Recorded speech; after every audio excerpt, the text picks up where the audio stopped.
ఉండాలి, ఒకరినొకరు అర్థం చేసుకుని ఉండాలి.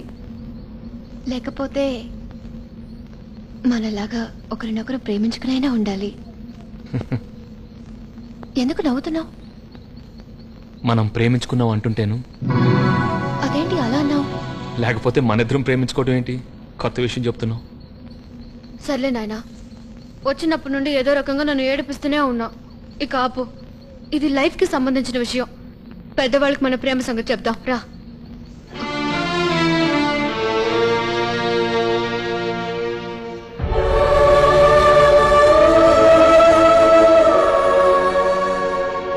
అందరితో ఉన్నట్టే నీతోనూ చనువుగా ఉన్నాను. వరసైందానమని ఇంకాస్త క్లోజ్గా ఉన్నాను. అంత మాత్రాన అదే ప్రేమను అపార్థం చేసుకుంటేలా?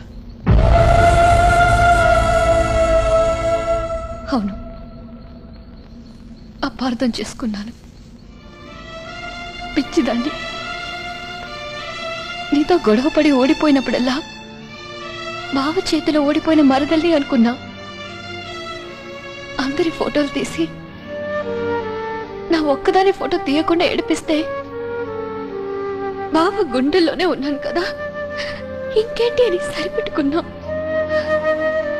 సైకిల్ పందెలో నువ్వు గెలిచి ఓడిపోయానని చెప్పినప్పుడు నేను ప్రేమలో గెలిచానని మురిసిపోయాను.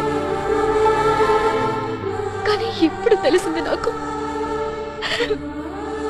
నేను ఓడిపోయింది సైకిల్ పందెలో కాదు, నీ ప్రేమను గెలుచుకోవడంలోనని.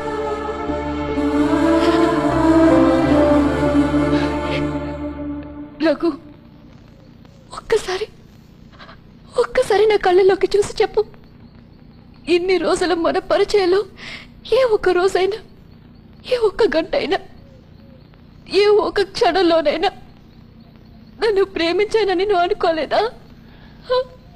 లేదు.